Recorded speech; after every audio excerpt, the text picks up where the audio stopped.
Hola, buenas tardes, bienvenidos a todos. Por favor, me confirman que me están escuchando. Son las 6 de la tarde y estamos arrancando este webinar muy puntuales. Buenas Escuchamos, tardes Ana para María. todos. Gracias, Nico. Buenas tardes para todos. Les venía contando que somos cerca de 150 los que ya estamos conectados. Sabemos que en la medida que avancen los minutos se van a sumar muchas más personas, pero arrancamos muy puntuales. Quiero contarles que este es el cuarto webinar, están conectados al cuarto webinar que hacemos en este proyecto de egresados para egresados, en donde con cada taller, cada charla y cada experiencia que compartimos, pues generamos comunidad. Hoy les damos la bienvenida al webinar Analicemos la reforma tributaria, lo que necesitas saber. Mi nombre es Ana María Leaño, yo hago parte del equipo del programa de egresados que pertenece a la Vicerrectoría de Desarrollo y Egresados de la Universidad de los Andes, en donde todos trabajamos en generar estrategias que nos permitan estar más cerca de ustedes. Quiero arrancar contándoles rápidamente cómo funcionará este espacio, porque este tema de la reforma tributaria es de mucho interés para todos nosotros y quiero que arranquemos muy pronto. Entonces les cuento. Nuestro experto de hoy hará una presentación que dura entre 30 a 40 minutos y en la que abordará los ejes centrales de la reforma tributaria que el gobierno dio a conocer hace pocos días y que piensa presentar próximamente ante el Congreso. Al final tendremos un espacio de entre 20 o 30 minutos para que ustedes, todos los asistentes a este webinar, puedan hacer las preguntas y solucionar las dudas que tengan. Si el tiempo lo permite, vamos a habilitar el micrófono por si alguno prefiere esta opción de participación. Para ello, para poder participar dando el micrófono y abriéndole el micrófono a ustedes, necesitamos que desde ya ubiquen en sus pantallas la opción de levantar la mano, porque esa es la manera que nos va a permitir organizarnos. Esta herramienta se encuentra en la parte inferior, es un icono de una mano que está pintada así. Entonces, ubíquenlo desde ya. Y también ahí abajo en sus pantallas hay otro espacio que se llama preguntas y respuestas. A través de toda la charla ustedes pueden mandar sus preguntas por ahí y sus dudas y nosotros acá internamente las vamos organizando y se las hacemos llegar a nuestro invitado. Entonces, tómense un segundo para identificar esas dos herramientas. Algo importante también de esta manera de participación es que al momento en el que les habilitamos el micrófono, a ustedes les va a salir un mensaje en sus pantallas, un mensaje del administrador con varias opciones. Ahí necesitamos que marquen la opción cancelar, silenciar ahora. ¿Listo? En el momento que habilitemos preguntas, les recordamos nuevamente este paso, pero pues es importante que lo tengan claro desde ya. Nuestro invitado de hoy es Andrés Zambrano. Él es economista de la Universidad del Rosario, doctor en economía de la UCLA. Andrés es profesor asociado y coordinador de macroeconomía de la Facultad de Economía de la Universidad de los Andes y actualmente se encuentra trabajando e investigando sobre el efecto de la reputación de los gobernadores sobre el recaudo tributario y el impacto de la pandemia sobre el desempeño económico en Latinoamérica. Andrés, muchas gracias por estar hoy con nosotros. Bienvenido, ¿cómo estás? Hola Ana María, muchas gracias por la invitación, feliz de estar acá, de poder hablar de este tema de actualidad. Gracias, pues te cuento que tuvimos un récord de inscripciones, la gente definitivamente está ansiosa por conocer el tema y por que nos toca directamente, ¿no? Entonces, de verdad que muchas gracias por estar aquí y pues cuando quieras arrancas. Bueno, claro que sí, entonces permítanme, comparto la presentación. Y como decía Ana María, muy bienvenidos a que participen. La idea es hacer primero esta presentación corta para que tengamos bastante espacio de interacción. Deben haber muchísimas dudas. Bueno, entonces el tema de hoy es la reforma tributaria y cambié un poquito el título a como le hicimos la publicidad. En vez de lo que necesitas saber es lo que debemos saber, porque este es un tema que nos concierne a todos.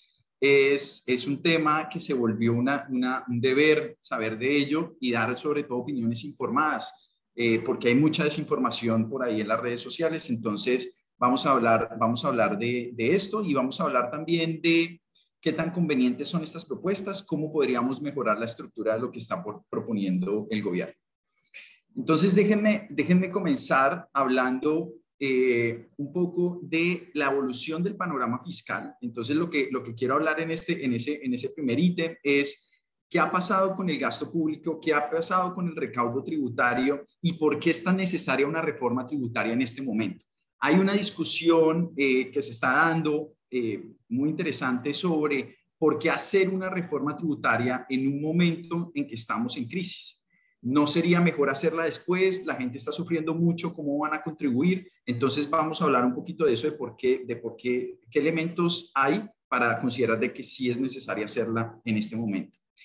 Y luego les voy a contar un poco más del componente tributario de la reforma. Vamos a hablar de tres componentes que son los esenciales de esta reforma, que es el IVA, el incremento a renta del impuesto a la renta a las personas, pues qué va a pasar con el impuesto a la renta a las empresas y otras medidas que tienen que ver con impuestos, pues que el recaudo no va a ser mucho, pero es importante en la estructura tributaria, más que todo para dar buenos incentivos a lo que viene en el futuro. Esta reforma también tiene un componente social muy importante. Aunque siempre estamos hablando de la reforma tributaria, el presidente insiste en llamarla de otra manera, pero con cierta razón, porque esto no se trata, esta propuesta que están haciendo no se trata solo de cómo recoger dinero, sino está proponiendo también en cómo gastarlo, en un programa particular que nos parece muy importante, que es el de ingreso solidario. Buena parte de este dinero se va a dedicar a ese programa que se dedica pues a apoyar a las familias más pobres y vulnerables. Entonces también vamos a hablar un poco de eso y luego pues unas recomendaciones finales. Entonces, como les contaba, quiero comenzar hablando del por qué es necesaria una reforma tributaria. Aquí les estoy mostrando un gráfico del gasto público del gobierno nacional central, esa evolución con la línea roja, y la línea azul está mostrando los ingresos del gobierno. Entonces, cuál es la historia reciente de Colombia en términos de gasto público? Colombia era un país que tenía un gasto público bastante bajo, menos del 10% antes de los 90, y todo cambió por la Constitución del 91. Entonces, esa Constitución del 91, muy novedosa, trató de generar un Estado más social de derecho, donde el Estado tenía que garantizar derechos de sus ciudadanos. Entre esos derechos estaba el derecho a la salud, el derecho a la educación, a las pensiones, a una vivienda digna. Eso está muy bien, pero con esos derechos pues viene un aumento de gasto público y si tenemos más gasto público, pues tenemos que incrementar nuestro recaudo tributario. Pero eso último no ha sucedido. Efectivamente, hemos aumentado el gasto público, no solo tratando de satisfacer esas necesidades, sino también hay un componente de descentralización. También hubo una reforma importante en los 90 que trataba de descentralizar los recursos hacia las regiones para que las regiones hicieran esas inversiones allá. Esa descentralización también es un hito importante en nuestra historia, bajo el precepto de que las regiones conocen mejor las necesidades de su población. Esta descentralización también hace que haya transferencias del gobierno central a estos departamentos y municipios, y esas transferencias son bastante rígidas. Por ahí no se puede recortar el gasto. Entonces, el gasto siempre ha tenido una tendencia creciente a lo largo del tiempo. Ahora, esa tendencia creciente se exacerbó con la pandemia. Entonces, en el 2020, ese gasto público ya llegó a niveles de 24%, de un salto de 19% a 24 o 25, acercándose a 25%, pues un salto enorme para hacer en un año.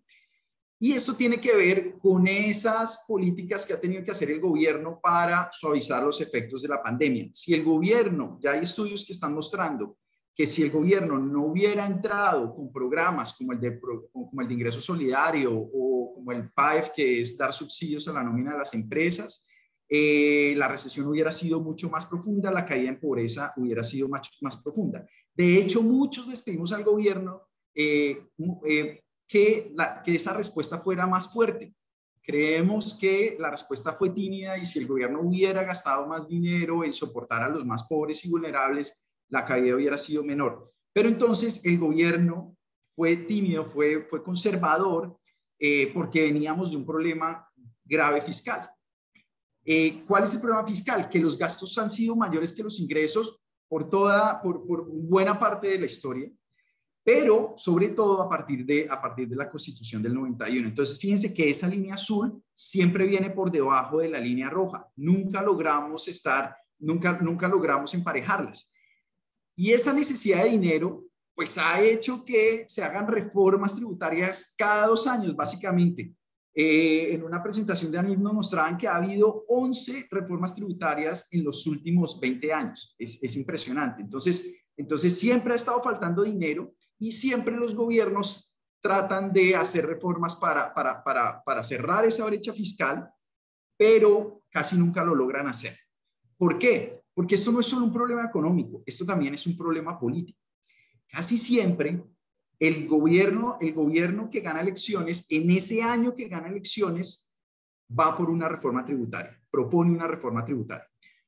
Siempre hemos estado, como les digo, siempre hemos estado rezagados en ingresos con respecto al gasto y entonces el gobierno lo primero que hace es proponer una reforma tributaria. ¿Para qué? Para lograr conseguir recursos para poder hacer inversiones o para poder gastarlos en los siguientes 3 años. Entonces, casi que siempre ese primer año de gobierno hay una reforma tributaria. Ahora, esa reforma tributaria que proponen usualmente los gobiernos centrales es una, y lo que sale del Congreso es otra cosa. Esas reformas tributarias usualmente son propuestas pues desde el Ministerio de Hacienda con ayuda de varias entidades, entre ellos el DNP, de distintos ministerios. Después tiene que pasar por un proceso político en el Congreso, que es el que tiene que aprobar, y ahí se hacen varias modificaciones.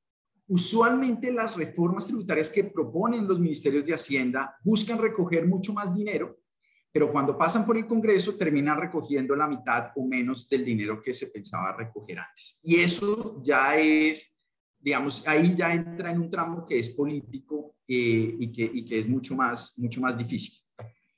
Esa es un poco la historia y siempre por eso se están haciendo reformas tributarias. Ahora, esta reforma tributaria es muy particular en que se está haciendo en el 3er año de gobierno, ya cuando va a acabar el periodo.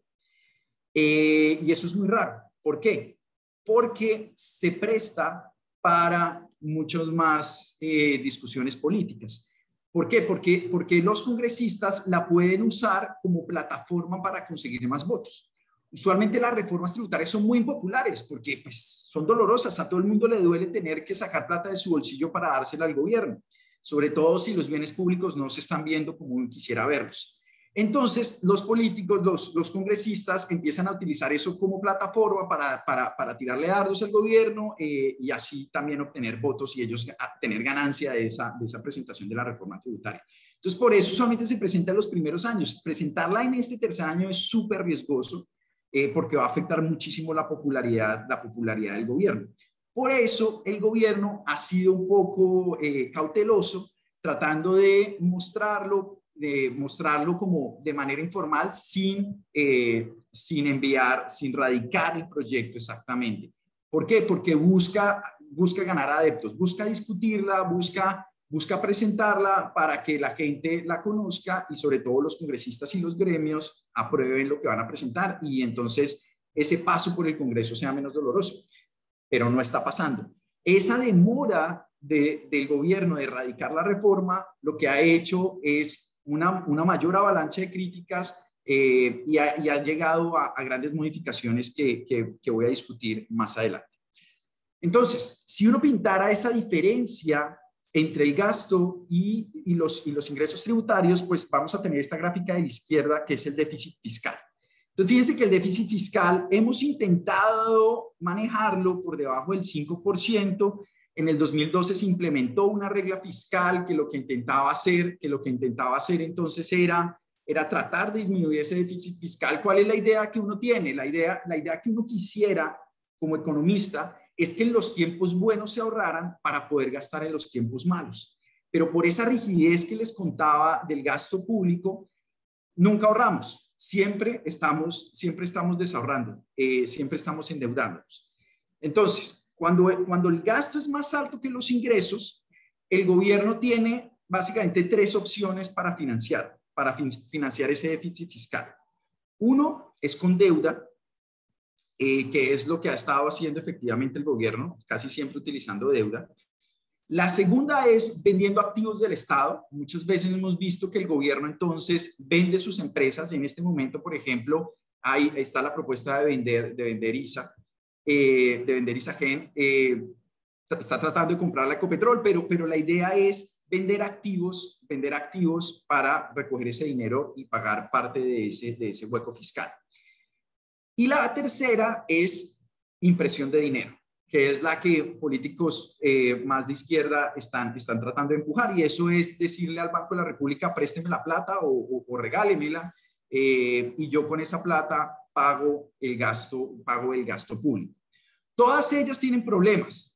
Si yo quiero aumentar impuestos, pues viene ese problema político, estamos en tercer año, de pronto entonces perdemos las elecciones del siguiente año, eso es bastante impopular y tiene ese costo político. El problema de vender activos del Estado es que esos activos esos activos pueden estarnos dando ingresos estables. Por ejemplo, el caso de Ecopetrol. Los ingresos que nos ha dado Ecopetrol a lo largo del tiempo han sido súper importantes para que el déficit fiscal no sea catastrófico. Entonces, si nosotros vendiéramos Ecopetrol, por ejemplo, pues sí, nos pagarían un montón de plata ahorita, pero el problema es que nos quedamos sin esos ingresos en el futuro. Hay un argumento a favor de eso, y es: si hay empresas que no estén dando los suficientes retornos y los podemos recoger ese dinero y con eso financiar cosas que nos den mayores retornos, por ejemplo, infraestructura o invertir en educación, vale. Pero si es para hacerlo en gasto que no es productivo, estaríamos cometiendo un error. El otro mecanismo, que es la impresión de dinero, eso puede ser un mecanismo, pero de última instancia. ¿Por qué? Porque eso puede generar inflación.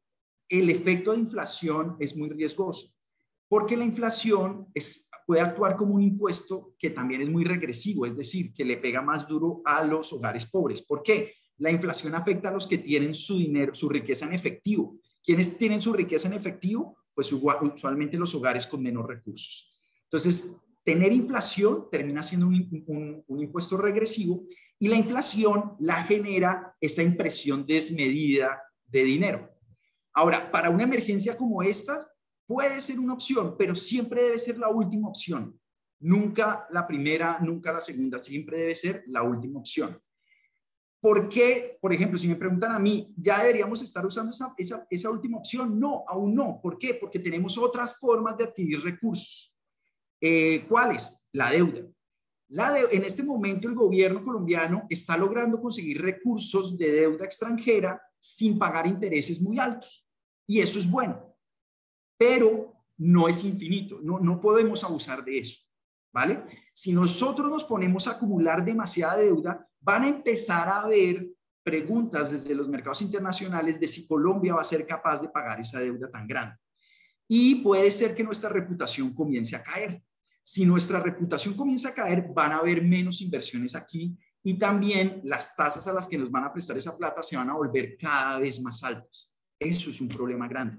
Y ese es el problema que queremos evitar. Y por eso es tan importante esta reforma tributaria. ¿Listo? Todos tienen efectos adversos, todos estos mecanismos de financiación, pero tal vez la deuda en estos momentos es el que tiene menos problema, porque es una deuda que todavía es manejable. En la gráfica derecha les estoy mostrando cómo ha evolucionado la deuda a través del tiempo. La deuda, que estaba bastante alta a principios del 2000, la logramos disminuir por varios años, pero paradójicamente, después de implementar la regla fiscal, esa deuda como porcentaje del PIB empezó a escalarse. ¿Por qué la deuda como porcentaje del PIB empezó a crecer tanto si el gobierno se estaba portando relativamente bien con la regla fiscal? Porque mucha de esa deuda está denominada en dólares, nos endeudamos en dólares. ¿Listo? Y la tasa de cambio nos va a afectar cuánto tenemos que pagar por esa deuda de dólares. Y a partir del 2012, nuestra moneda, el peso, sufrió una devaluación muy grande. Nosotros en el 2012 teníamos una tasa de cambio de 1.800 pesos por un dólar. En este momento está al doble. ¿Eso qué quiere decir? Que la deuda denominada en dólares termina duplicándose. Eso es lo que estamos viendo de por qué se empezó a escalar la deuda. Y la deuda ya está en niveles preocupantes. Con esto de la pandemia, la deuda está llegando a 60% del PIB, que se consideraba que era el límite que tenía Colombia antes de generar preocupaciones. En este momento estamos en un punto donde nuestra deuda está generando preocupaciones en los mercados internacionales. Las calificadoras de riesgo están mirando atentamente lo que está pasando con Colombia. Entonces, si no hay reforma tributaria, empiezan a haber dudas de si seremos capaces de pagar la deuda. La tasa de interés por esa deuda va a aumentar y se va a hacer más difícil pagarla. Y se puede volver una profecía autocumplida. Si la gente cree que no somos capaces de pagar esa deuda, nos suben la tasa de interés y efectivamente se nos va a hacer más difícil pagar la deuda. ¿Listo? ¿Quiénes son muy importantes ahí? Las calificadoras de riesgo. Estas calificadoras de riesgo tienen un montón de críticas, pero la verdad es que la gente las sigue mirando. Los inversionistas internacionales siguen mirando qué dicen ellas para decidir sobre si invierten o no en un país. Donde ellas nos bajen nuestro grado de inversión, primero la deuda se vuelve más cara, pero segundo, se van a asustar los inversionistas y van a dejar de invertir en Colombia. ¿Y qué significa eso? Significa menos inversión, pero eso también significa menos empleo. Y menos empleo significa más personas necesitando de la ayuda del gobierno, pero ¿de dónde va a sacar la ayuda del gobierno si la deuda está carísima? Van a haber menos recursos para los programas sociales. Entonces se vuelve una espiral complicadísimo y es una espiral que ya vivió Argentina, es una espiral que está viviendo Venezuela. Claro, nosotros todavía estamos lejos de llegar a esos puntos. Esto tampoco es de una preocupación excesiva, pero sí es importante que retomemos las riendas pronto. No podemos dejar que ese problema se escale, porque no queremos llegar a esos puntos de lo que han vivido esos países. Y al final, si tenemos menos empleo, pues la reactivación va a ser mucho más demorada. Eso es lo que está buscando esta reforma tributaria. Recojamos dinero para que no lleguemos a ese punto del cual es tan difícil retornar. ¿Listo? Bueno, entonces, ¿cuál es nuestra estructura? Déjenme hablar ahora sobre la estructura actual de impuestos que tiene Colombia. Entonces ya les conté por qué hacer una reforma tributaria que recoja más dinero es tan importante. De hecho, el Comité Consultivo de la Regla Fiscal dice necesitamos recoger al menos 1.5% del PIB más, pero permanentemente. Esto no es por una reforma por unos años, sino permanentemente deberíamos aumentar ese recaudo al menos en eso ya. Entonces miremos cómo podríamos recoger ese dinero. ¿Cuál es la estructura actual de impuestos para saber de dónde podríamos recoger dinero?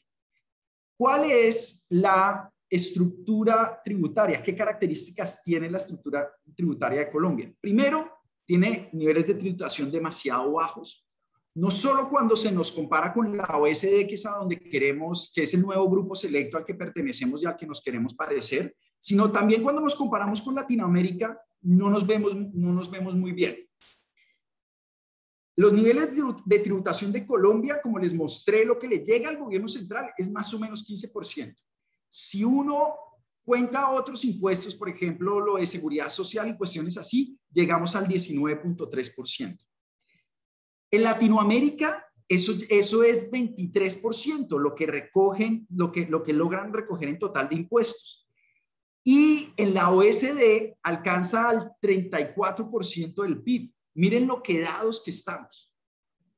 Entonces, hay una discusión, primero, de si el gasto público, lo que ha sucedido en estos días es que la gente dice, no nos cobren más impuestos, el gobierno debería ser más responsable con el gasto público. Eso es verdad, eso es verdad. Hay gasto que es ineficiente, hay gasto que no es focalizado, pero cuando nos comparamos con los otros países, nuestro gasto sigue siendo bajo.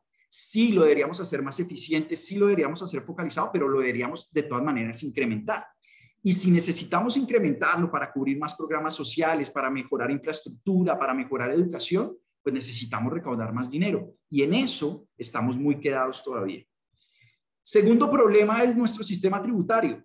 Es muy complejo. Hay muchas exenciones, hay muchos huecos. Entonces, ¿eso qué permite? Eso permite que las empresas que pueden contratar los contadores más duros, que pueden dedicar recursos a eso, pues ellos son los que van a encontrar los huecos para pagar menos impuestos. O las personas que pueden pagar esos contadores, ellos son los que van a usar más esas exenciones. Tener un sistema tributario complejo lo que hace es erosionar el recaudo, pero además volverlo más regresivo. Y eso también lo vamos a hablar un poco más ahora.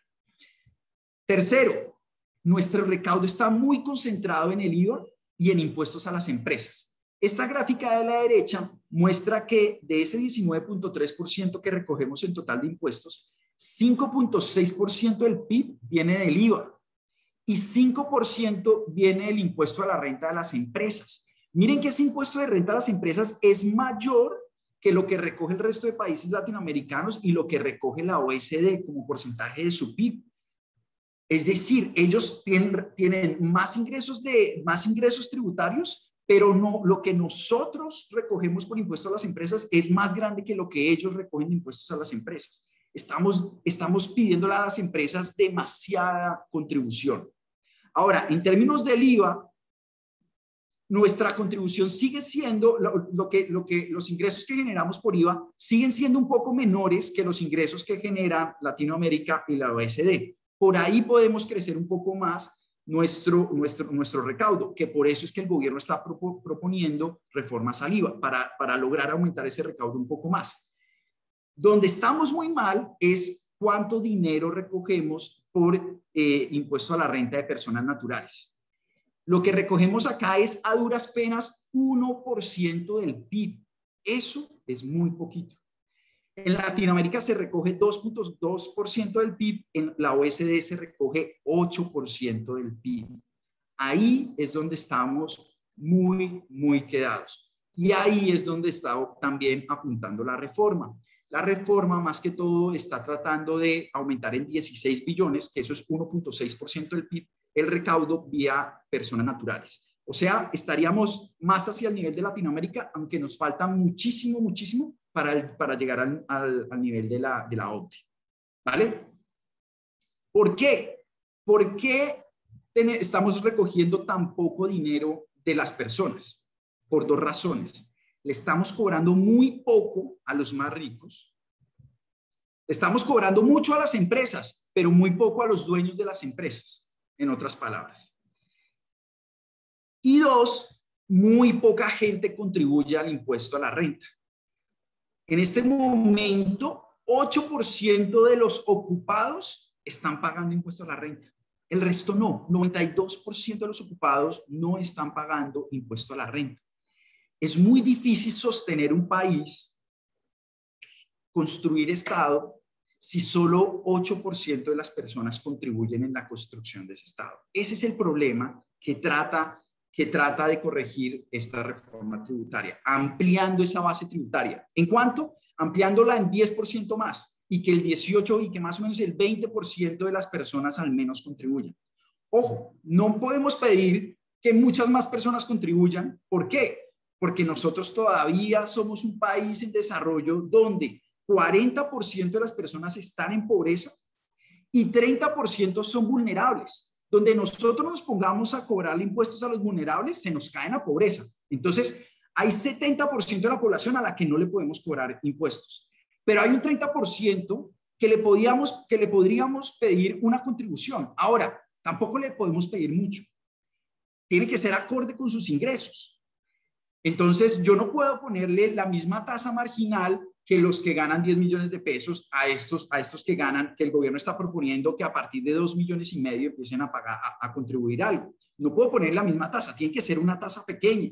Nosotros en una nota macroeconómica de la Facultad de Economía con Marcos Stetter y Marcela Eslava propusimos más o menos 10%, pero no puede ser 20%. Porque entonces les estamos haciendo daño y ahí corren el riesgo de que caigan en pobreza por estarles cobrando esa cantidad de impuestos. La primera propuesta que mostró el gobierno informalmente, le estaba pensando en ponerles 19%. Ya la que mostraron la semana pasada, ya lo bajó a 10%, y lo que le están pidiendo es que a la gente que gane más o menos 2,5 millones, 3 millones, contribuyan más o menos 90,000 pesos al año. O sea, eso es más o menos 7,000, 8,000 pesos mensuales. Tampoco están pidiendo tanto. Yo sé que es doloroso, pero es que necesitamos que más personas contribuyan para construir Estado. ¿Qué es lo bueno de ampliar la base tributaria? Hombre, que si a mí me cobran impuestos, yo voy a estar más pilas en regular en qué se lo gastan. Eso es importante para construir sociedad. que las personas contribuyan y entonces estén encima del gobierno. Pero si a mí no me cobran nada, pues entonces no voy a estar tan pendiente, bueno, desde que a mí no me cobren, que el gobierno haga lo que quiera con esa plata. Si a mí me cobran, aunque sea poquito, voy a estar más pendiente de qué hace con ese dinero y eso puede ser bueno. Eso me gusta de aumentar la base tributaria. Y además, eso es una cosa, necesitamos construir sociedad, que la gente le duela el Estado. Y dos, es que es insostenible una sociedad donde solamente el 8% contribuye, ¿vale? Entonces, ese es un pedazo que a mí me parece importante, que está en esta reforma tributaria, que yo sé que tiene mucha oposición, pero yo creo que es importante darnos cuenta del problema en donde estamos, de ver la fotografía donde estamos en este momento. Y el último problema de nuestra estructura tributaria es que la informalidad es muy alta. Los que terminan pagando impuestos son muy pocos. Hay unos que podrían contribuir, pero se esconden en la informalidad para no contribuir. Entonces, ¿qué estamos haciendo? Que los que pagan les ponemos tasas muy altas. Entonces, al que es formal le estoy poniendo tasas muy altas. Hay que arreglar eso. ¿Cómo se arregla eso? Hay que también modificar, y de eso voy a hablar al final un poco, hay que modificar también la estructura como nuestra estructura del mercado laboral. Eso de tener que contribuir a salud y a pensiones está generando mucha informalidad, porque las empresas prefieren contratar gente informalmente para ahorrarse porque es que contratar una persona formal significa no solo pagar el salario mínimo, sino también estar pagando contribuciones. Entonces, que las empresas formales contraten gente es bastante costoso y esa informalidad nos está erosionando este sistema tributario también, además de tener otras consecuencias nefastas sobre la economía. Entonces, eso es como lo que uno podría pensar de la estructura del sistema tributario. Entonces, hablemos de los componentes. ¿Cuál es la estructura actual del IVA? Colombia en este momento recauda 39% del potencial que podría recaudar por IVA. La OCDE recauda 56%. La reforma piensa aumentar ese porcentaje en 46%. Entonces, como les mostré acá, lo que nosotros recogemos de IVA se parece un poco a lo de la OECD. Entonces, lo que está proponiendo el IVA es aumentar todavía esto un poquito más para parecernos a la OECD. ¿Cómo es la estructura de IVA más o menos? Miren, tarifa plena de 19% tiene 99 bienes, que es más o menos un tercio de la canasta. Tarifa reducida de 5% tienen 13 bienes, que es 5.6% de la canasta. Hay unos bienes que son exentos, que son el 10.3% de la canasta, son 14 bienes. ¿Qué son bienes exentos? Son aquellos que para crear ese bien usan materiales que sí pagan IVA. ¿Listo? Entonces, por ejemplo, el pan necesita harina y agua. La harina, entonces, supongamos que paga IVA, el agua también paga IVA, pero el pan no paga IVA. Entonces, ¿qué sucede? Que el gobierno le tiene que devolver al panadero lo que pagó de IVA por agua y por la harina. ¿Listo? Entonces, al final, esos exentos es como si el gobierno tuviera, pues en la práctica es que el gobierno le tiene que devolver plata a la gente, pero entonces es como un recaudo negativo. Entonces, el gobierno quiere eliminar esa categoría de exentos. ¿Listo? Ese es como, entonces, ¿cuál es la idea del gobierno? La idea del gobierno es subir la tarifa de 5 al 19% para los que tienen tarifa reducida y eliminar los exentos que no son usados para exportaciones. ¿Cuál es la racionalidad detrás de eso?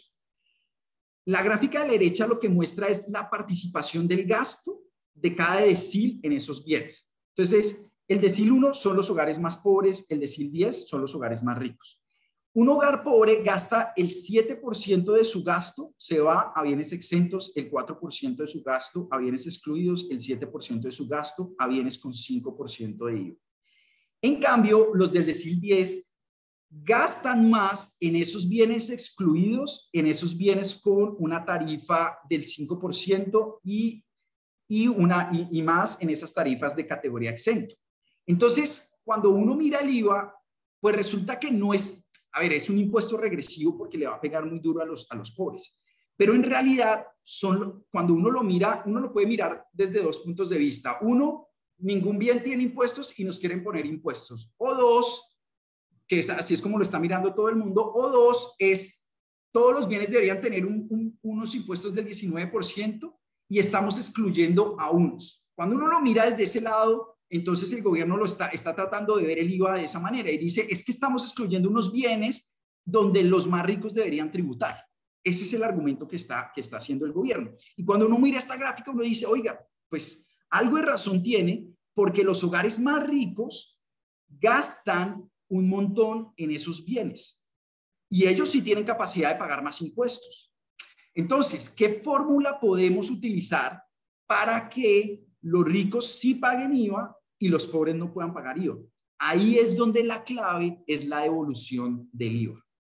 Para mí puede haber un aumento de IVA siempre y cuando haya devolución, pero no solo para los más pobres, también para los más vulnerables. Y el gobierno está proponiendo devolución a los más pobres nomás. Yo creo que debería devolverlo también a los vulnerables y llegar a ese 70%. Y solo que el IVA lo pague el 30% de los hogares, que son el 30% más rico. Entonces, la propuesta ¿cuál es? Es gravar, pasar de 5 a 19%, los que tienen el 5%, y quitar exentos. Ahora, como les mostré aquí, ¿quiénes están en ese 5%? Son solo 13 productos, entre ellos el azúcar, el chocolate, la harina, las pastas, la sal, cereales, salmón, pulpo, carnes frías, gasolina, que lo salió a decir el viceministro y la gente se rebotó y ahora entonces el presidente salió diciendo, no, a ellos ya no les vamos, a esos elementos, a estos bienes no se les va a poner. Bueno, si eran solo 13 y usted acaba de decir que a 5 no se le van a poner, bueno, pues ya por ahí no va a recoger casi plata. Ese es el problema. Entonces están haciendo esas modificaciones dependiendo de qué está diciendo, de las opiniones de la gente, precisamente porque les preocupa la parte política. Si uno quitara todas las exenciones, si grabara todo al 19%, usted podría aumentar el recaudo en 1.8%. Y eso es, hacia allá nos hemos ido aproximando a través del tiempo. Antes teníamos un IVA del 10%, luego lo fueron subiendo algunos a 19%, y cada vez se han ido moviendo allá. Si el IVA es tan regresivo, ¿por qué siempre recurrimos al IVA? Porque es el más fácil de recaudar. Esa es la única razón. Es el más difícil de evadir. Para mí el sistema tributario óptimo es un sistema tributario donde solo recoja impuesto a la renta, nada más. Pero, ¿qué es lo que pasa? Que la gente más rica siempre encuentra exenciones, siempre encuentra huecos para no pagar lo que tiene que pagar. Entonces, ¿qué le toca al gobierno si no tiene suficiente recaudo? Ir al IVA, porque ese es más difícil de evadir. Por eso siempre están tocando el IVA. Entonces, el mensaje acá es, ¿usted quiere tocar el IVA para aumentar recaudo? Tóquelo, pero devuélvaselo a los más pobres. Esa devolución tiene que ser efectiva. Y no solo a los más pobres, el gobierno está planteando devolución al 40% de hogares. No, también a los vulnerables, porque no queremos que ellos caigan a pobreza. Entonces debería devolvérselo a 70% de los hogares, no solo al 40%. Entonces, ¿cuál debería ser el impuesto que uno debería tratar de que ahí viniera casi todo el recaudo? El impuesto a la renta de las personas. Resulta que cuando miramos la estructura del impuesto de renta a las personas, la Comisión Tributaria salió con estas dos figuras que son muy importantes. La estructura tributaria, esta es la tasa marginal que terminan pagando los que contribuyen. ¿Qué es lo que quisiera uno? Que esto siempre tuviera una pendiente positiva. Es decir, entre más ingresos tengo yo, más impuestos pago. Resulta que no es así. Resulta que los que contribuyen con ingresos más bajos están pagando más dinero. Y los que contribuyen con ingresos más altos están pagando también menos dinero. Ahora, ojo, esto es con respecto a ingresos brutos. ¿Qué son ingresos brutos? Todos los ingresos que yo recibo y ahí todavía no le han quitado los gastos. ¿Listo? ¿Cómo lo debería hacer uno? Muchos dicen eso se debería hacer con ingresos netos, es decir, ingresos restándole los costos. Porque, por ejemplo, hay personas que son independientes, que tienen un negocio y entonces ellos reciben unos ingresos brutos, pero a eso tienen que quitarle los costos de su actividad productiva. Ahí, de acuerdo, ahí deberíamos mirar ingresos netos. Pero ¿por qué la Comisión Tributaria insistió en mostrar esto con ingresos brutos? Porque hay muchas empresas que abusan con los gastos. Entonces, por ejemplo, hay empresas que hacen pasar, hay una persona que vive en arriendo y tiene un carro y es dueño de una empresa. Entonces, ¿qué hacen? Ponen como el costo de su arriendo, que no tiene que ver nada con la naturaleza de su empresa, la ponen como si fuera un costo de la empresa. Que el uso del carro también es como si fuera un costo de la empresa. Entonces, ¿qué hacen? se pagan un salario menor y además la empresa tiene, pues se pagan un salario menor porque no necesitan plata, porque supuestamente las empresas pagan, la empresa paga por su arriendo y por su carro. Y las empresas también bajan la cantidad de impuestos que tienen que pagar porque sus utilidades son menores, porque le están añadiendo ese tipo de costos. Eso pasa muchísimo con las empresas. Y entonces terminan reportando ingresos netos mucho más bajos con costos que no deberían estar deduciendo. De esa manera bajan su tributación. Deberíamos estar luchando contra eso. Es importante que la DIAN trate de fiscalizar esos gastos. Es muy importante. Y lo están tratando de hacer con la factura electrónica, por ejemplo. Pero eso es clave para hacer que los que más tienen ingresos paguen más. Si no tenemos esa fiscalización, van a seguir usando esa deducción de gastos y esas exenciones para seguir pagando una tasa efectiva mucho menor. La gráfica de la derecha muestra que los más ricos efectivamente tienen más ingresos no laborales, que se categorizan como no laborales y nadie entiende que son no laborales. Lo que sí entendemos es que están pagando muchos menos impuestos sobre sus ingresos brutos. Eso es algo que tenemos que corregir, importantísimo corregir para volver nuestra tributación mucho más progresiva. Eso es una arista. La otra es lo que les contaba, ampliar la base tributaria. Lo están haciendo están proponiendo que las que ganen más de 2,5 millones mensuales contribuyan algo, contribuyan 7,000, 8,000 pesos mensuales. Ahora, eso parece poquito para algunos, pero como es tanta gente la que está ahí, son 2 millones de personas más que van a empezar que empiezan a aportar, pues eso es plata para el gobierno. Efectivamente son 16 billones lo que piensan recoger entre ampliar la base tributaria y disminuir exenciones, que eso es otra parte muy importante. Ahora, ¿qué deberían hacer? También aumentar la progresividad por el lado de más ingresos. No solo cobrarle a los de menores ingresos, aumentar base tributaria ahí, sino también subir las tasas para los de mayores ingresos. En este momento la tasa máxima está en 39%. ¿Por qué no subirla a 50% como tienen otros países desarrollados? Entonces, ahí también hay que hacer un esfuerzo de aumentar las tarifas de los más ricos. También sería importante declaración universal para todo el mundo, aunque no paguen impuestos. Que paguen impuestos los de más de 2,5 millones, pero que declare todo el mundo. Eso nos va a ayudar a tener más información para focalizar subsidios. No hay que tenerle miedo a la declaración de renta. La declaración de renta no es necesariamente pagar. Se puede usar para tener más información y focalizar mejor los subsidios. ¿Listo? Lo otro es que todas las rentas deberían tener una estructura similar tarifaria. Los ingresos de capital, los ingresos no laborales, también las pensiones. Las pensiones también deberíamos gravarlas. Sobre todo porque las pensiones, muchas vienen subsidiadas. Las pensiones no son ahorros de las personas, a menos de que estén en el régimen privado. Pero las pensiones grandes que existen en este país son de colpensiones del régimen público y son muy subsidiadas. Eso no es el ahorro de las personas. Es el ahorro de los últimos 10 años. A ver, salen pensionados con una base de los últimos ingresos de los últimos 10 años. Pero ¿eso qué quiere decir? Que contribuyó de una manera alta en los últimos 10 años, pero pudo ser que tuvo ingresos bajos al principio. Y lo que estamos haciendo es subsidiarle una pensión demasiado alta. Bueno, entonces cobrémosle también impuestos que contribuyan su pedazo. Y lo otro que es clave son las exenciones. Las exenciones en este momento están hasta el 40%. La gente puede tener 40% de su ingreso sin pagar tributos. ¿Por qué 40%? ¿Por qué un porcentaje? Eso quiere decir que el que tiene un salario mensual de 100 millones, tiene 40 millones libres sin pagar impuestos, y que una persona que gana 3 millones de pesos solamente tiene 1.200.000 libre. Eso no tiene sentido. ¿Cómo así que los ricos necesitan más plata para vivir que los pobres? Eso no tiene sentido. Planean disminuirla a 25%, pero eso no debería ser un porcentaje. Debería ser, mire, 2 millones quedan libres de impuestos o 3 millones quedan libres de impuestos para todo el mundo.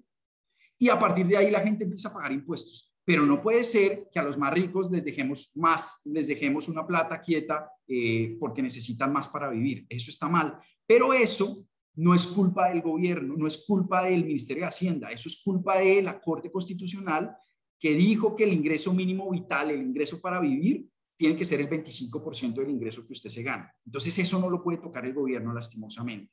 Pero eso a mí se me hace un desastre. Es totalmente regresivo decir que los ricos necesitan más plata para vivir.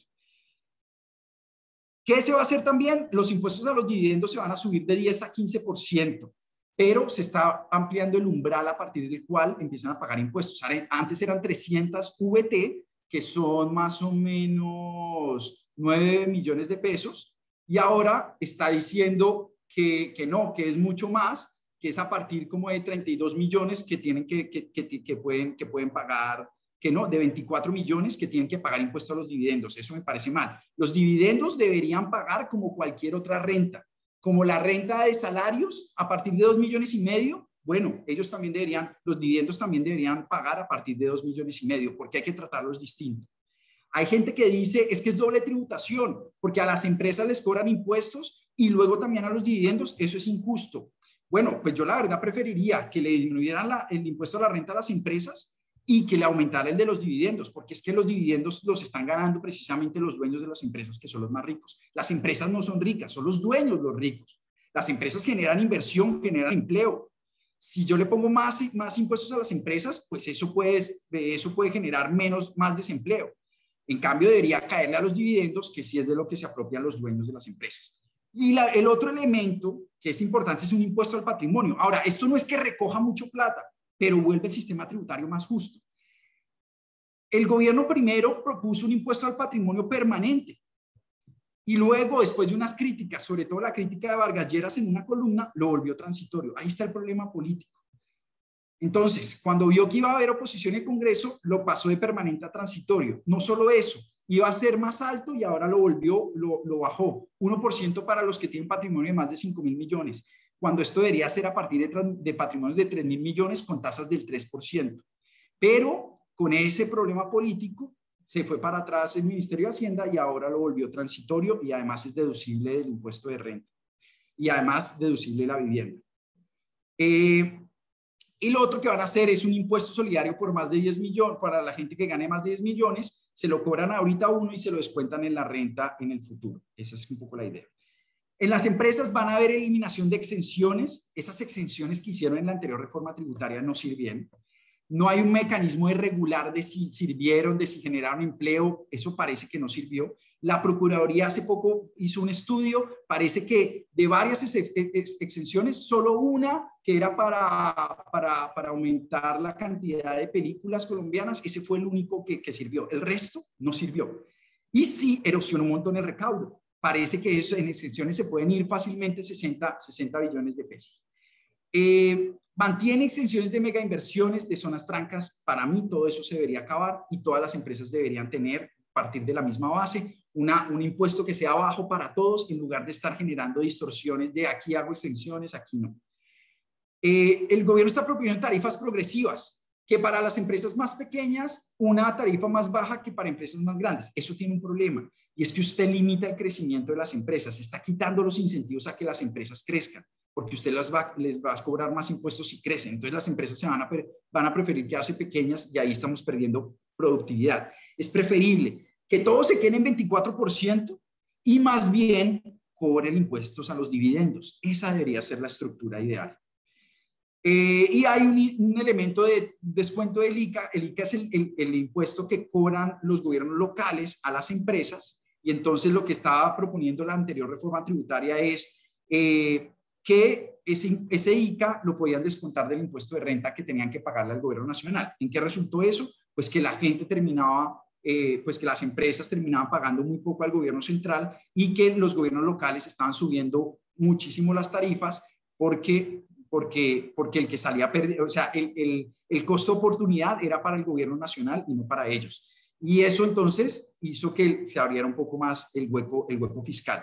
Entonces, se supone que había descuento del ICA del 50% para el 2021 y del 100% para el 2022, desmontaron lo del 2022 para que el gobierno nacional ganara ese dinero. Y mantienen el descuento del IVA de capital, que a mí no me parece mal, porque está generando inversión. La inversión sí creció después de esa medida. Hay impuestos también ambientales muy importantes. Aquí no va a parar, pero aplaudo esos impuestos. La única preocupación es que están diciendo, por ejemplo, que puede aumentar el costo de la energía. Hay que calibrar bien eso. Ahora, ¿para qué queremos ese dinero? Uno, para tapar el hueco fiscal y generar ese 1.5% del PIB del que hablaba el comité de la regla fiscal. Y dos, para financiar más programas sociales. Se va a financiar la educación gratuita para todos los estudiantes que sean pobres o vulnerables, subsidiar las cotizaciones a la seguridad social para esta población, aunque deberíamos también quitar las cotizaciones de una vez y quitar esa informalidad por esas cotizaciones. Va a extender los subsidios a las firmas, los subsidios a la nómina de las firmas, y va a ser, lo más importante acá, es hacer permanente el ingreso solidario, un ingreso básico. Eso es importante. Y por eso me parece importante tener una reforma tributaria que recoja esta cantidad de dinero para que financiemos un programa tan importante como el de la renta básica. Yo creo que aquí esto es muy importante y seguir manteniendo la evolución del IVA. Yo creo que ya me estoy gastando más del tiempo que estaba pronosticado para abrirlo un poco a preguntas. Entonces voy a finalizar con unas recomendaciones. Yo sí creo que vale la pena aumentar más el IVA desde que se le devuelva a los más pobres y vulnerables. Y la imporrenta debería ser más progresiva y sí es importante aumentar esa base tributaria. Pero también hay que mejorar la focalización y la eficiencia del gasto para que los esfuerzos que esté haciendo la clase media se vean recompensados porque el gobierno está usando mejor ese gasto público. Sin eso vamos a tener más protesta social, con toda la razón, porque si todos hacemos un esfuerzo, el gobierno debería estar usando bien ese dinero que tanto nos está costando. Ahora, es el momento no solo de hacer una reforma tributaria, deberíamos hacer una reforma laboral para estar disminuyendo esa informalidad, y hay que quitar esas contribuciones a la seguridad social que están haciendo tanto daño en términos de formalidad. Hay que también hacer una reforma pensional que sea progresiva en realidad y que sea sostenible. En este momento nos gastamos 2.5% del PIB subsidiando pensiones de gente que son las personas de más ingreso. Eso no tiene sentido y sí le está costando en el bolsillo a las otras personas que lo necesitan. Y por último, necesitamos que deje de haber polarización política. Esta reforma es urgente y se está prestando para intereses políticos. Es importante que todos nos unamos para lograr la estabilidad financiera del país. Con eso termino. Muchísimas gracias, Andrés. Muy interesante la conferencia y ha tenido cantidad de preguntas. Es un tema bastante polémico. Tenemos alrededor de 400 personas conectadas en este momento. Ya algunos han levantado la mano. Primero voy con una inquietud acerca de si este webinar va a quedar grabado. Sí, claro que sí. Mañana les vamos a enviar el link con la grabación. Así que no se preocupen, también está siendo transmitido por el Facebook Live del programa de egresados y retransmitido por la página de Facebook de la Universidad de los Andes, donde también hay gran cantidad de personas. Entonces les recuerdo la manera de hacer las preguntas. Una es ubicando el botón de preguntas y respuestas, donde ya tenemos bastantes preguntas. Ahí pueden hacer sus preguntas o votar por las preguntas que ya están. Y yo voy a ir leyendo las que tienen más votación. Y también levantando la mano con el botón de la parte de abajo, levantar la mano. Ahí les puedo dar la palabra. Por favor, revisen si no han levantado la mano accidentalmente. Y les recomiendo, por favor, ser muy breves con las preguntas. Entonces, voy primero con una persona que levantó la mano, que es César Gómez. César, ¿puedes, por favor, presionar el botón que dice cancelar, silenciar ahora para abrir tu micrófono?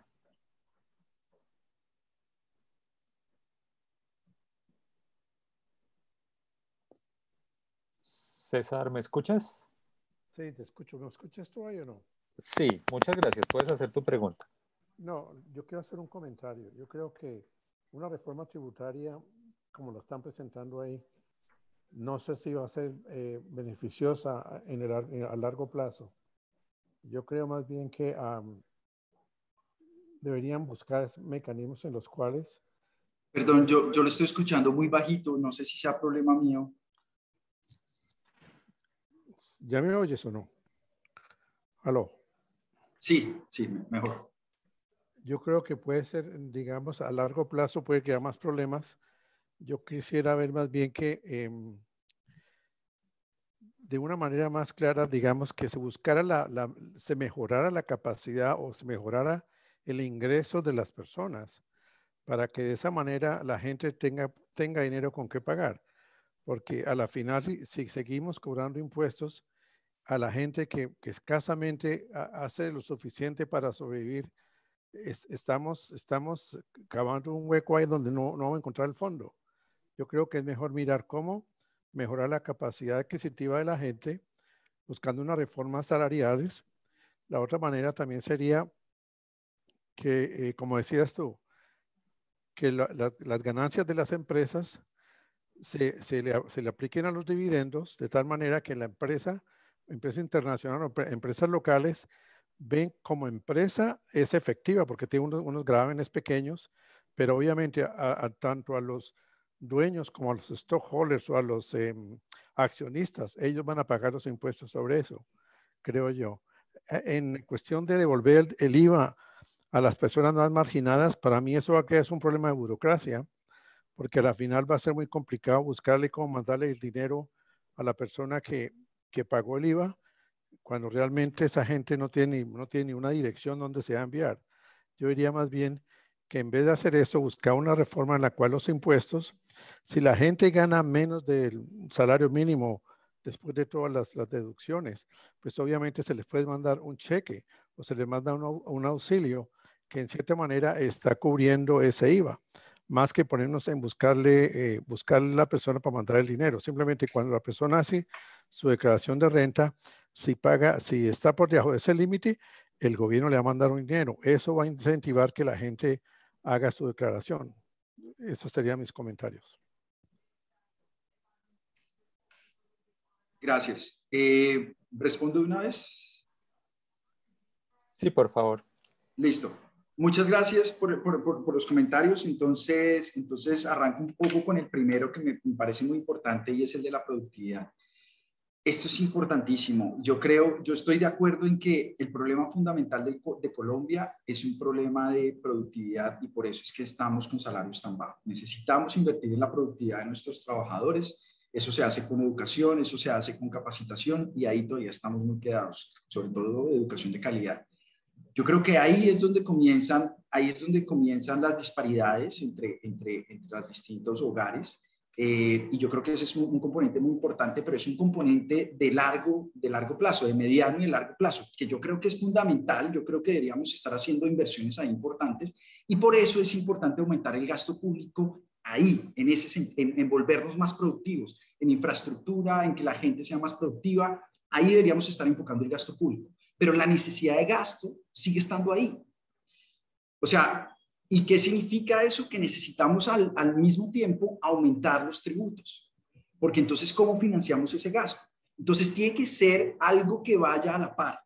Hacer esa inversión en productividad de las personas para tener mejores salarios, pero para financiar ese gasto y mejorar la productividad, necesitamos también estar contribuyendo más. Entonces, eso que tú mencionas es importante y ahí le deberíamos apuntar a unos años. Pero en este momento la realidad es que necesitamos la plata para financiar esos programas y por eso es importante aumentar los impuestos también. Ese es mi punto ahí. De acuerdo contigo, pero eso implica también una necesidad de aumentar impuestos. Lo segundo, sobre la evolución del IVA que genera burocracia. Miren, el DNP se ha movido rápidamente en tratar de identificar los pobres y vulnerables. Se lanzó esta nueva herramienta del SISBEN que mejora muchísimo más la focalización a lo que se lograba antes. ¿Qué hicieron el año pasado con este ingreso solidario? Yo también soy partidario de la declaración de renta universal, como lo mencionaba, y que a partir de la declaración de renta puedan haber ese tipo de transferencias a las personas más pobres.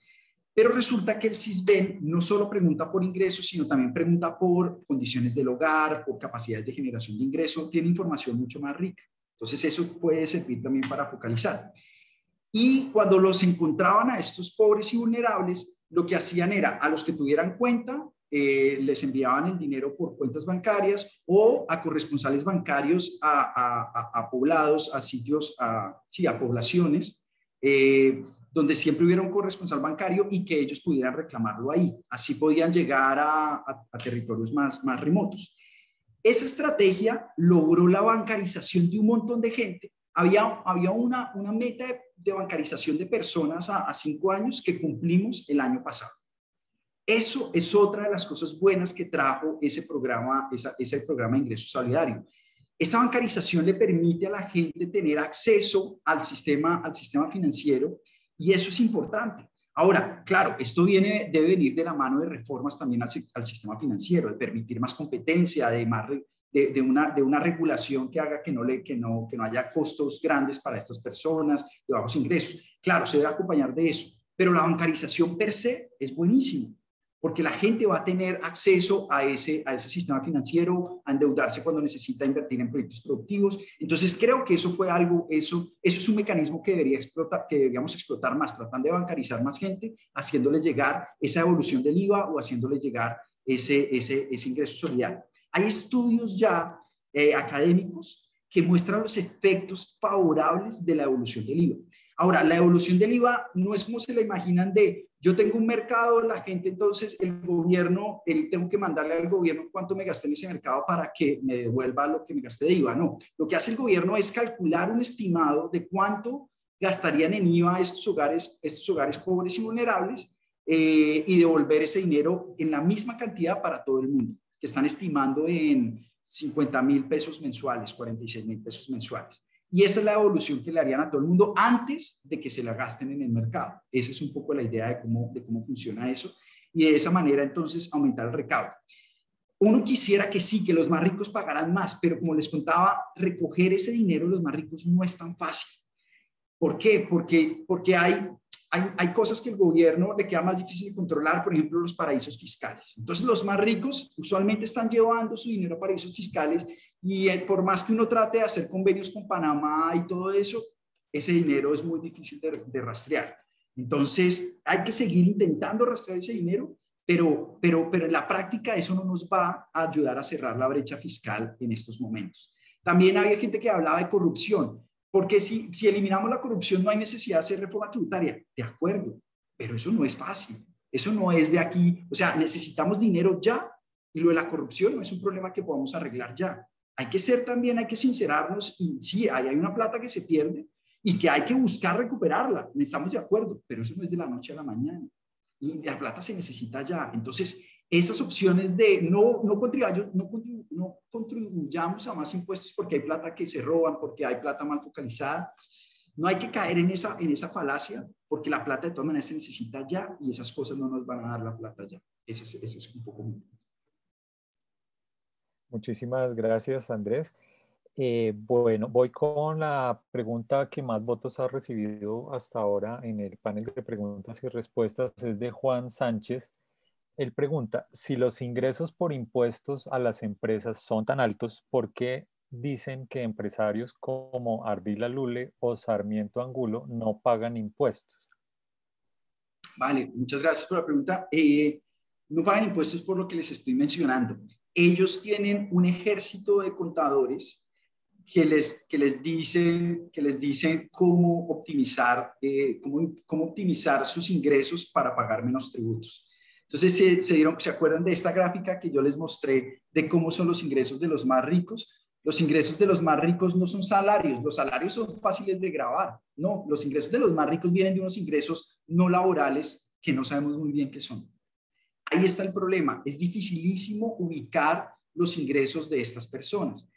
Por ejemplo, hace un tiempo si a uno le pagaban, yo creo que todavía está eso, si a uno le pagan en acciones, uno no paga impuestos. Y entonces, la mayor parte de la riqueza de estas personas está precisamente en esos mecanismos, en esos rubros donde no se pagan impuestos. Ese es el problema. Entonces, esas personas no están pagando los impuestos que deberían estar pagando porque tienen este ejército de contadores optimizando, hallando los huecos. Por eso es importante un sistema tributario que no sea tan complejo, para que sea más difícil tener esos huecos que exploten estas personas. Los impuestos a las empresas sí son altos, Es 31% en Colombia, en la OCDE viene a ser como 24%, hay países como Irlanda que es menos de 20%. Los impuestos de Colombia son altos a las empresas y eso ha causado que muchas multinacionales se hayan ido del país a países con impuestos más bajos. Eso es cierto. Lo que pasa es que son los dueños de las empresas los que no están pagando suficientes impuestos. Ese es el problema. Muchas gracias por la respuesta. Bueno, ahora vamos con otra persona que tiene la mano levantada, es Rosa Isabel Roa. Rosa, ¿puedes activar tu micrófono, por favor?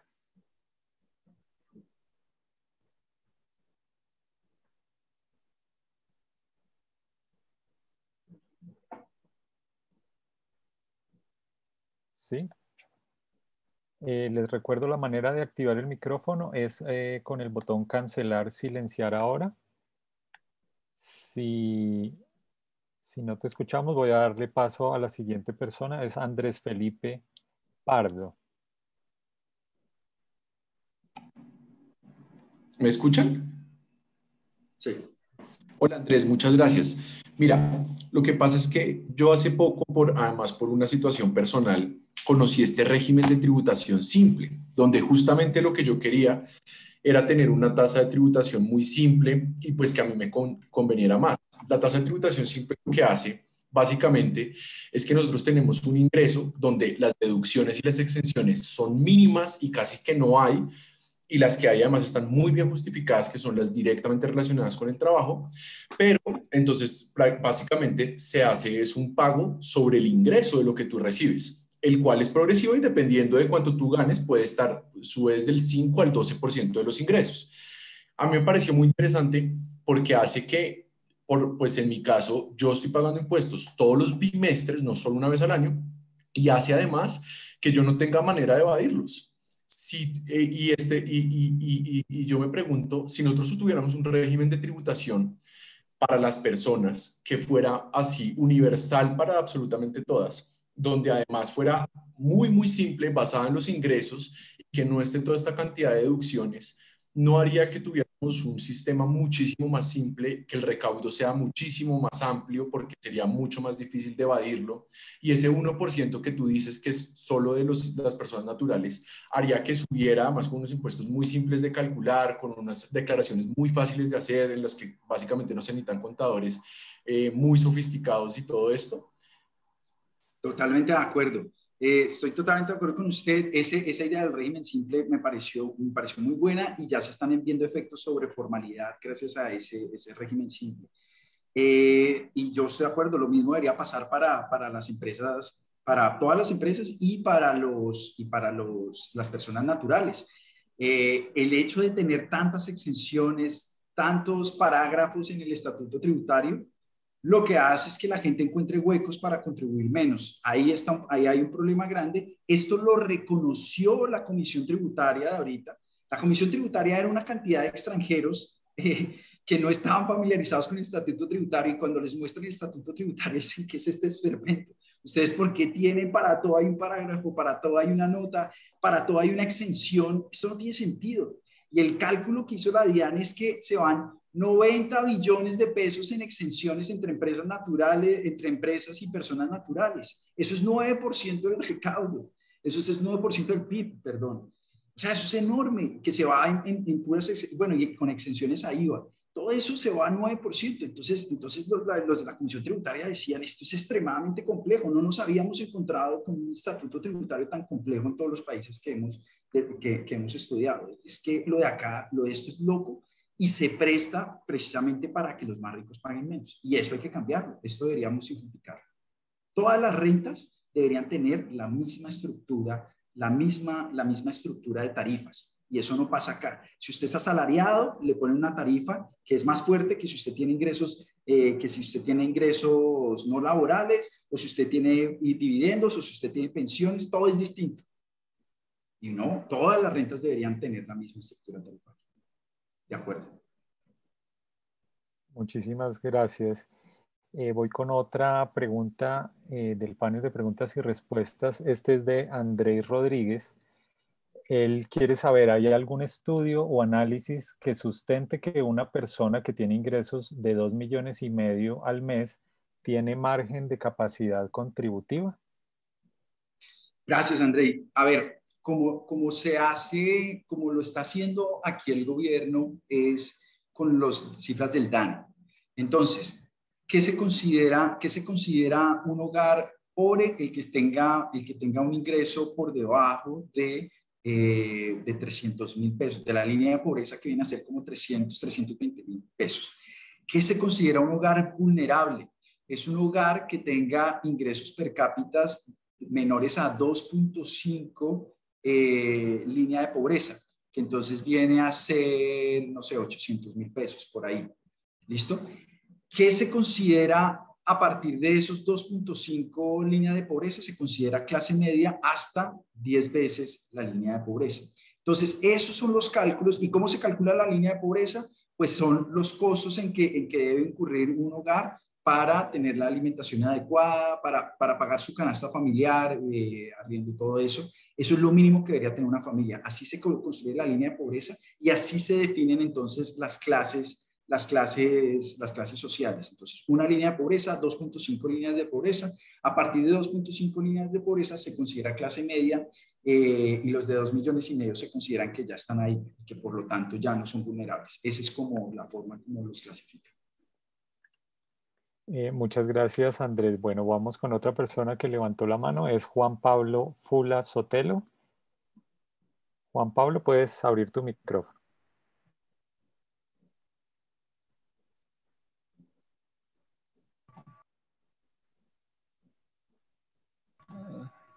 ¿Me escuchan? Sí. ¿Qué tal? Buenas noches.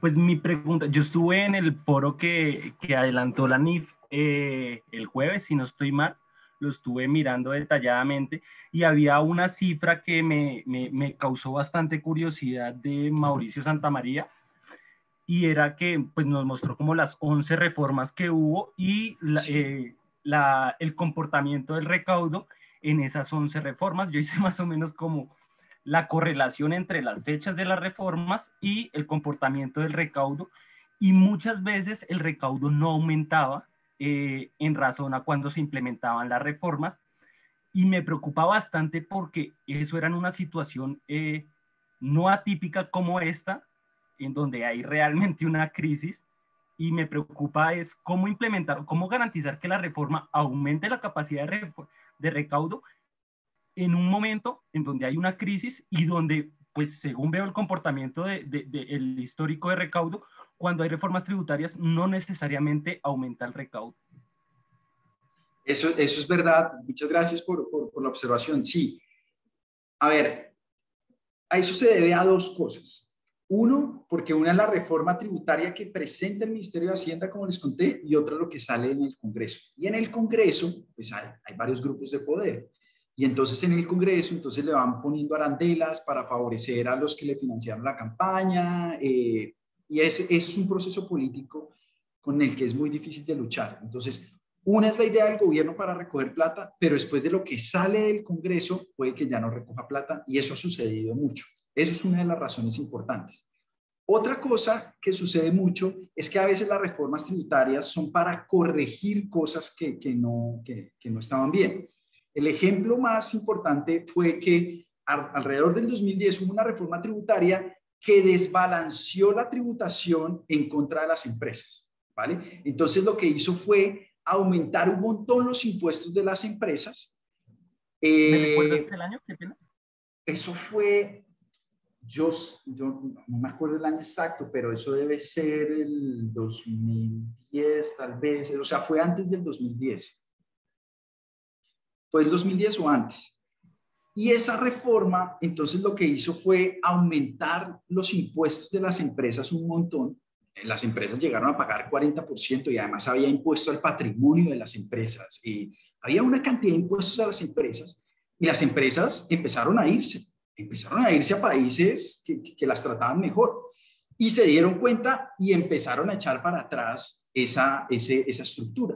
Pero entonces cuando empezaron a echar para atrás esa estructura, ¿qué tiene que pasar? Que yo le tengo que bajar los impuestos a las empresas y subir el impuesto a las personas. Y resulta que cuando yo le bajo el impuesto a las empresas, el recaudo cae inmediatamente.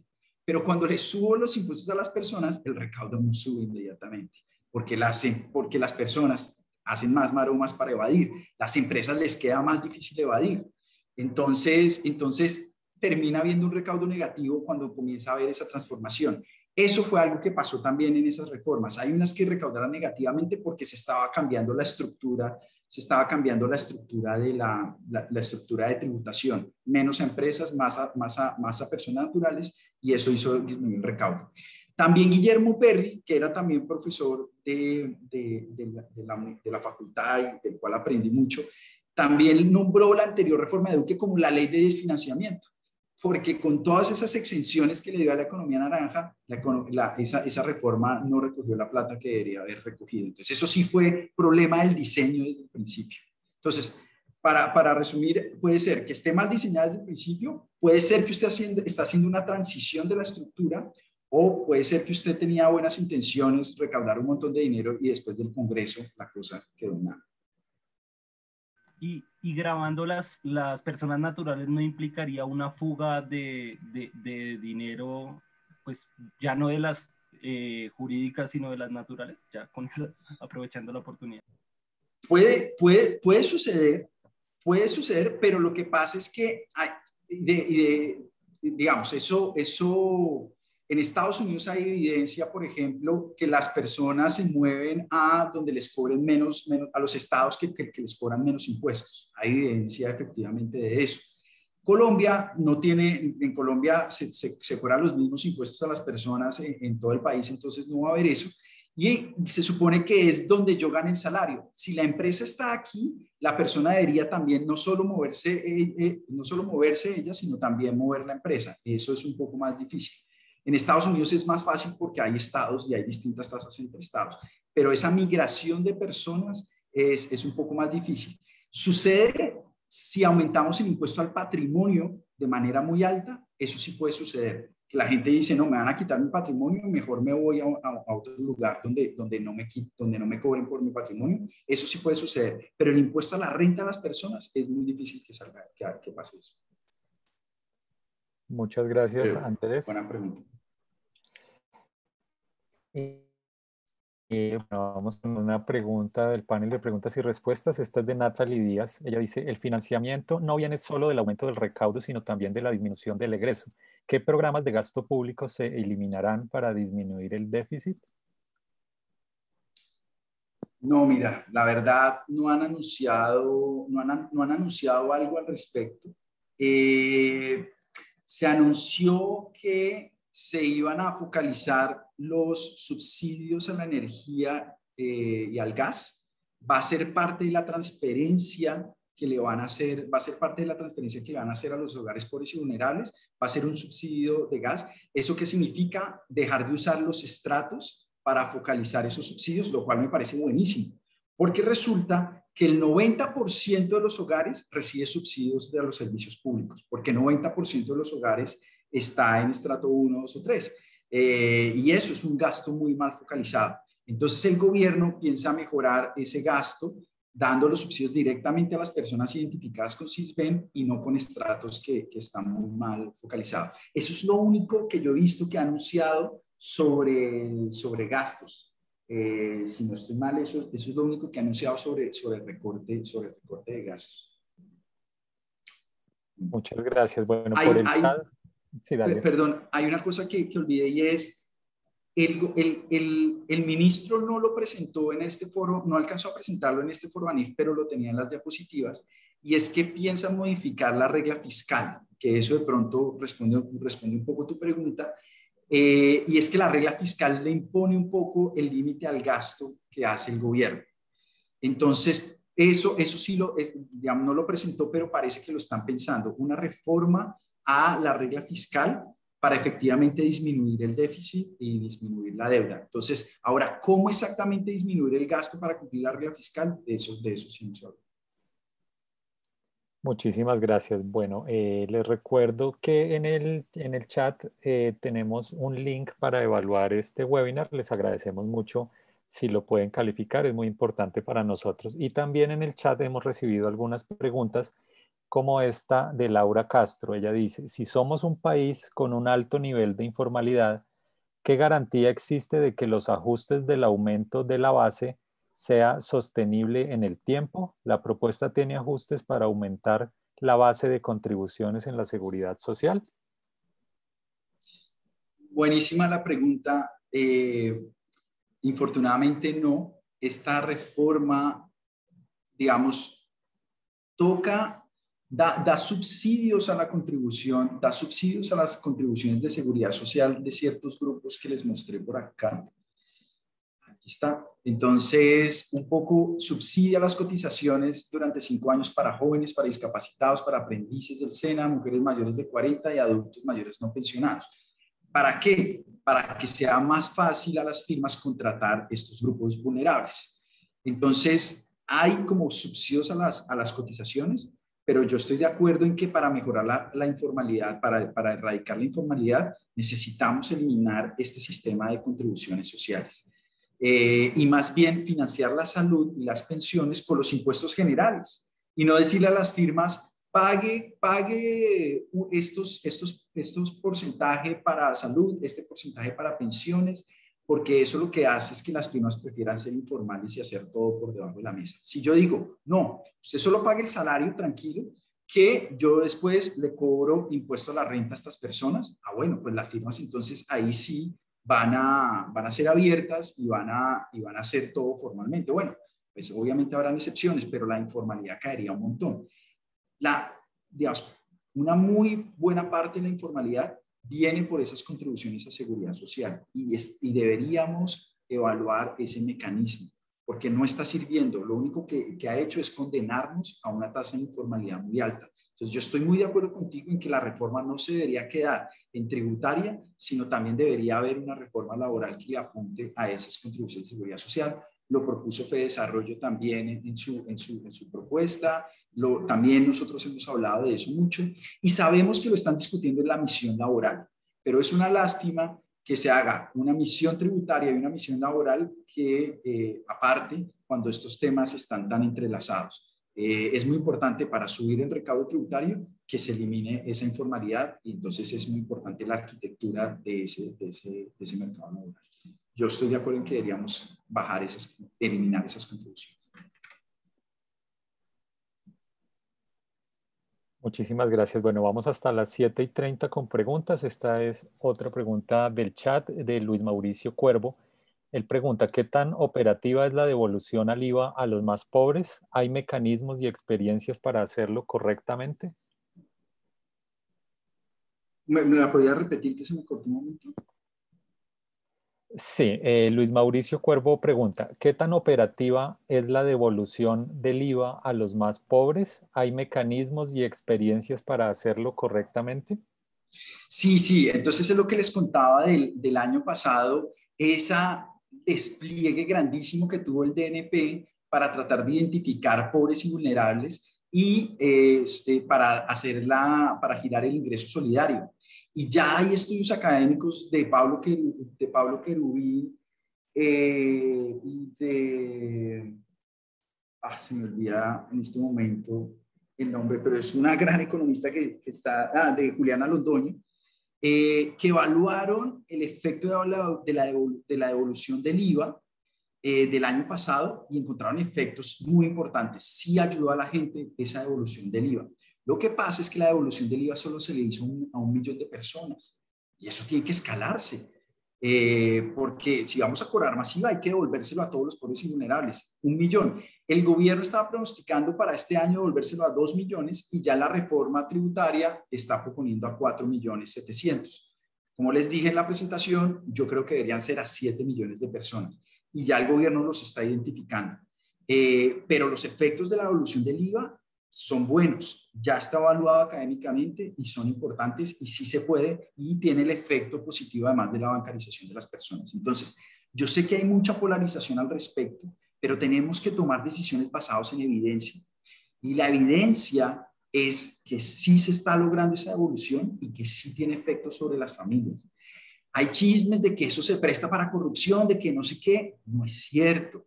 El DNP está haciendo un trabajo muy serio con esto y esa evolución está llegando a los que tienen que llegar.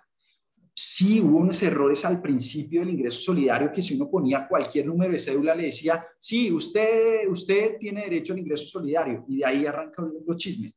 Es cierto, había un error del programa donde usted ponía cualquier cédula y le decía que sí era beneficiario, pero de ahí es vaya y reclámelo.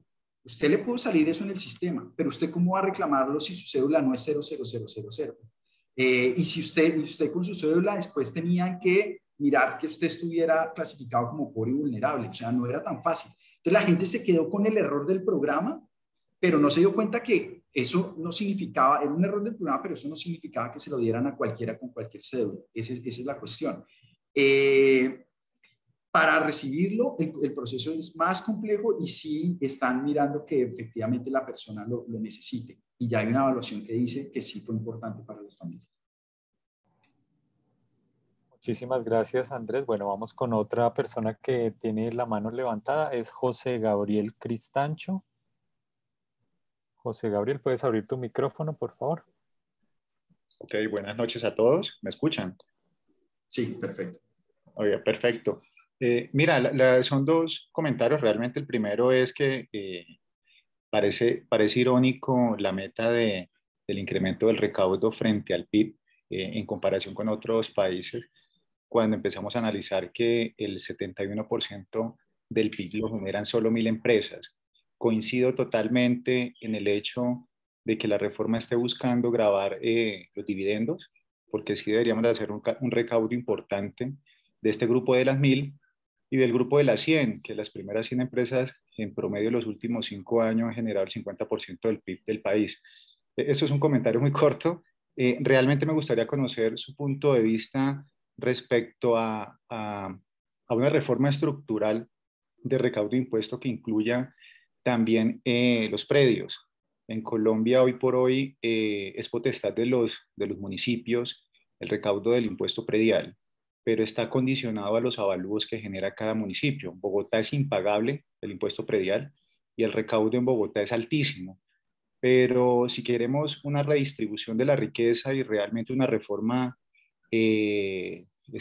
agraria, deberíamos estar pensando en que ese mismo tipo de avalúo por metro cuadrado estuviera en todo el país. Yo creo que esto generaría un poco más de eficiencia y yo viéndolo desde de mi punto de vista financiero, si un activo no es productivo, debería tenerlo una persona que sí lo estuviera produciendo. Entonces, si una persona no está produciendo en un predio que le genera unos costos muy altos de impuestos, pues termina vendiéndolo a la persona que de verdad va a generar producción y va a retribuir al Estado con este tipo de impuesto. Entonces, este segundo comentario era conocer un poco su opinión y también si conoce dentro de estas reformas como institucionales, si se ha considerado, entiendo que esto debería ser desde el Congreso, una reforma más estructural que las reformas que han venido manejando los administrativos. No, muy buenos puntos. Déjame empezar entonces por el primero, que es el de los dividendos, porque ahí hay un comentario muy importante que yo quiero hacer. Y es, yo estoy de acuerdo en que los dividendos deberían tributar más, deberían tener la misma escala tributaria de los ingresos de los asalariados. Pero por ahí no vamos a recoger mucha plata. O sea, aquí en esta gráfica que les estoy mostrando de nuevo, fíjense que los dividendos son este pedacito chiquito gris. Los dividendos son una parte muy pequeña de los ingresos, que yo igual creo que hay que subirle los impuestos, pero por ahí no vamos a recoger plata. Me parece que es importante para que el sistema tributario sea justo, grabar más esos dividendos, pero por ahí no vamos a arreglar el problema. Esa es la cuestión. El problema, como les digo, está mucho aquí en el no laboral, que no entendemos bien qué es lo que sucede. Ahí está el problema. También fíjense que es muy importante las ganancias ocasionales, que son precisamente esas ventas de predios o herencias, cuestiones de ese estilo. Entonces, ahí es donde hay que hacer un esfuerzo grande, hay que subir ganancias, pero por ahí no vamos a recoger toda esa plata, lamentablemente. Sobre tu segundo punto de los predios, no podría estar más de acuerdo con la observación de que hay que ponerle impuestos a esos predios que no son productivos. Y ahí es donde me parecía muy interesante la propuesta del gobierno sobre sobre el patrimonio. Entonces, hay dos cuestiones. A uno le graban los predios de dos maneras. Uno es el impuesto predial, pero eso es un impuesto que le llega a los municipios.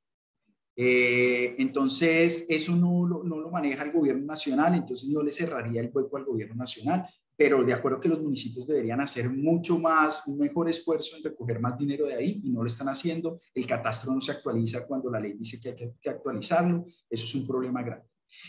Pero el gobierno nacional lo que sí tiene, la herramienta que puede usar es el patrimonio, que ahí están, por ejemplo, las viviendas o los predios grandes. Y eso no se está grabando como se debería grabar. El impuesto al patrimonio para mí debería ser permanente y debería funcionar como una renta presuntiva que le apunta a lo que tú estás proponiendo. ¿Cómo funciona la renta presuntiva?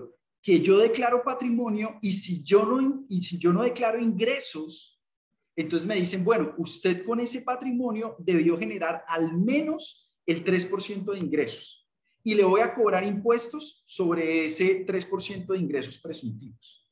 Me parece buenísimo porque castiga a esos predios que no son productivos, que es un poco, era mucho de esto también lo ha estado chuzando Petro al respecto, pero aunque crean que no le paran bolas, sí, el Ministerio de Hacienda sí le paró bolas a eso, porque cuando ahora no lo llama, a ver, se estaba llamando renta presuntiva y lo quieren quitar.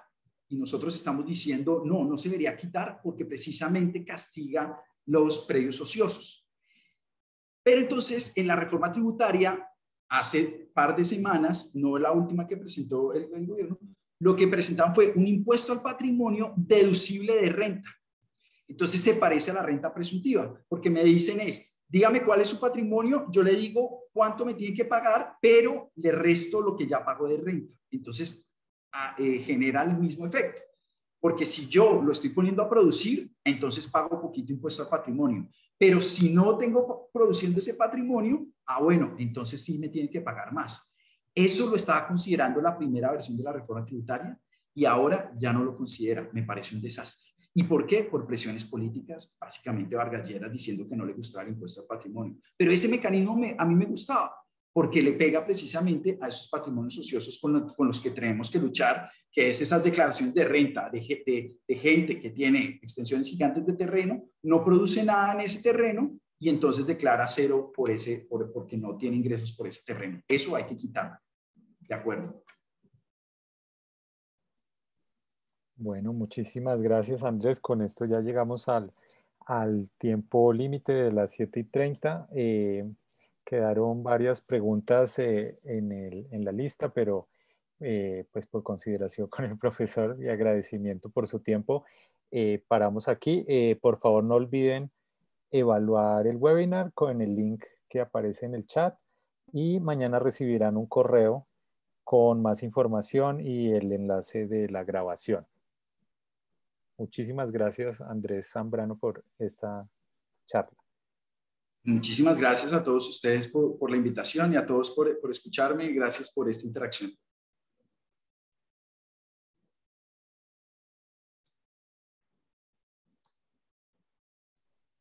Bueno, muchas gracias y muy buena noche para todos. Que descansen.